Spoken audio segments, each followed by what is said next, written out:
जैसे कि आप सभी को पता है कि महाडा की मुंबई बोर्ड की लॉटरी अनाउंस हो गई है। 2030 घरों की ये लॉटरी हो रही है। अगस्त 9 को दोपहर के 12 बजे उनका वेबसाइट जहां पर सारी जानकारी है महाडा के लॉटरी के बारे में, वो लाइव हो चुकी है। तो आज मैं आपको महाडा के लॉटरी से जुड़ी हुई कुछ अहम डिटेल्स बताऊंगा जो आपको एप्लीकेशन करने के लिए बहुत ही ज़्यादा मददगार होंगी। तो सबसे पहले तो मैं आपको बता दूं कि इस बार महाडा के लॉटरी में कई घर ऐसे हैं जो करोड़ों के हैं। तो सबसे महंगी घर जो है वो है 7 करोड़ 57 लाख रुपए का, और ये क्रेसेंट टावर तारदेव में है। दरअसल ये इमारत पिछले साल भी लॉटरी में थी और वहीं के घर वापस से इस साल लॉटरी में है। पिछले साल भी ये सबसे महंगे घर थे, इस साल भी ये सबसे महंगे घर हैं।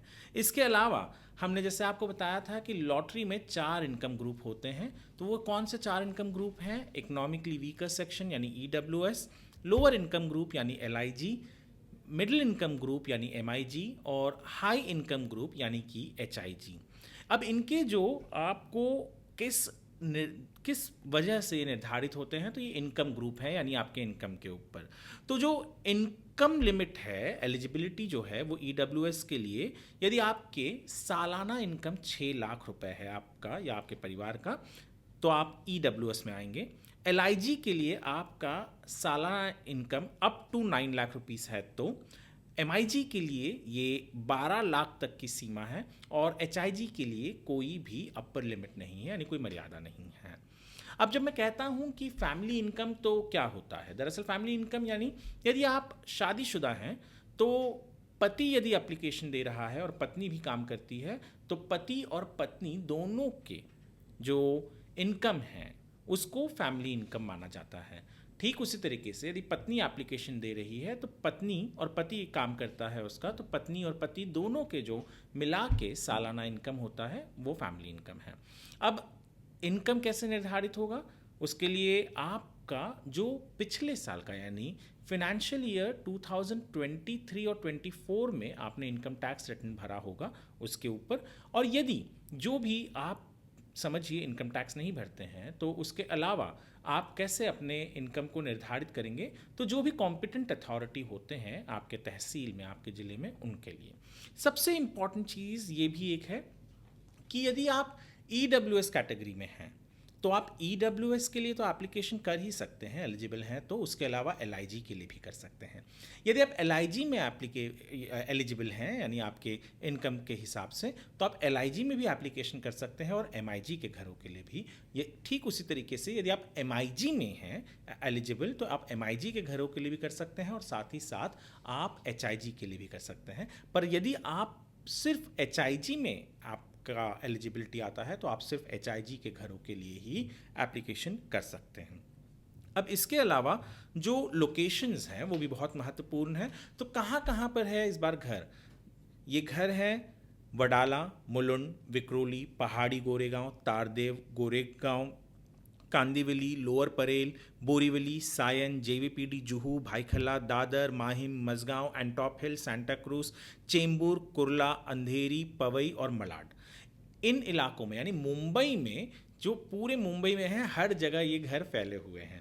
अब की एलिजिबिलिटी क्राइटेरियाज क्या है? सबसे पहला तो है कि आपको महाराष्ट्र का डोमिसाइल होना है। अब डोमिसाइल किसे कहते हैं? जैसे हमने कहा था कि 15 साल आपने महाराष्ट्र में बिताया है, आपको वो डोमिसाइल सर्टिफिकेट लगेगा आप जब एप्लीकेशन करेंगे। और 18 साल की उम्र आपकी उस वक्त जब आप एप्लीकेशन कर रहे हैं, आप उस वक्त 18 साल के होने ये अनिवार्य है। प्रॉपर्टी ओनरशिप के भी कुछ रेस्ट्रिक्शंस होते हैं।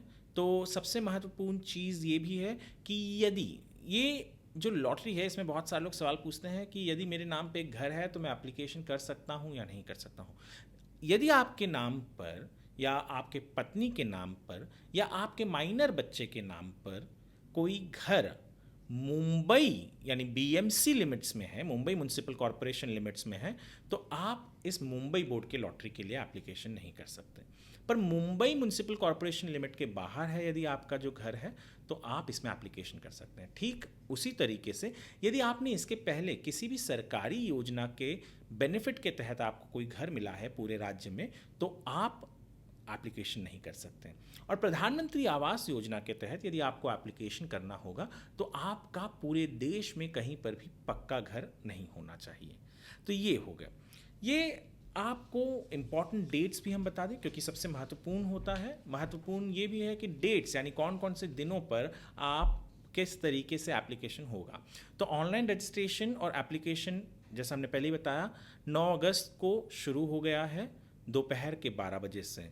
ऑनलाइन पेमेंट भी ठीक उसी समय से शुरू हो गया है।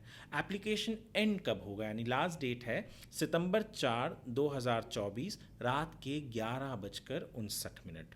ऑनलाइन पेमेंट भी सितंबर 4, 2024 को रात के 11:59 को समाप्त होगा।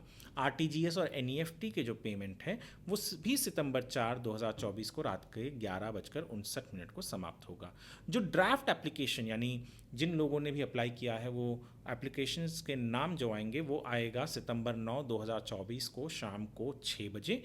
जो फाइनल एप्लीकेशन पब्लिश होता है यानी किन किन लोगों के एप्लीकेशन एक्सेप्ट कर दिए गए हैं वो सितंबर 11, 2024 को शाम के 6 बजे पब्लिश करेगी महाडा अपने वेबसाइट पर। और लॉटरी यानी जो ड्रॉ होना है वो होगा सितंबर 13, 2024 को सुबह 11 बजे। जगह अभी निश्चित नहीं है, वो महाडा हमें बाद में बताएगी।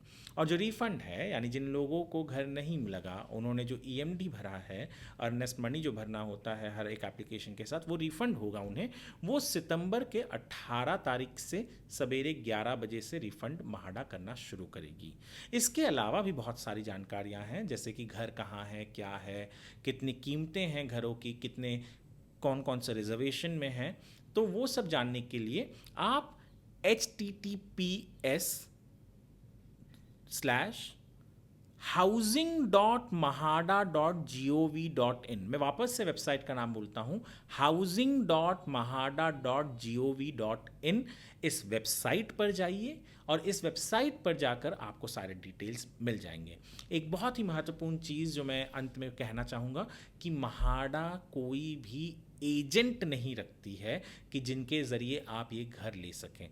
तो यदि जैसे ही लॉटरी शुरू हो गया है आपको जो भी करना है वो महाडा के वेबसाइट पे ऑनलाइन एप्लीकेशन डालकर ही करना है।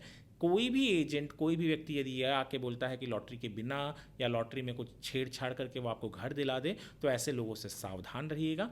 महाडा किसी भी एजेंट को नियुक्त नहीं करती है घर बेचने के लिए, केवल लॉटरी ही वो प्रोसेस है।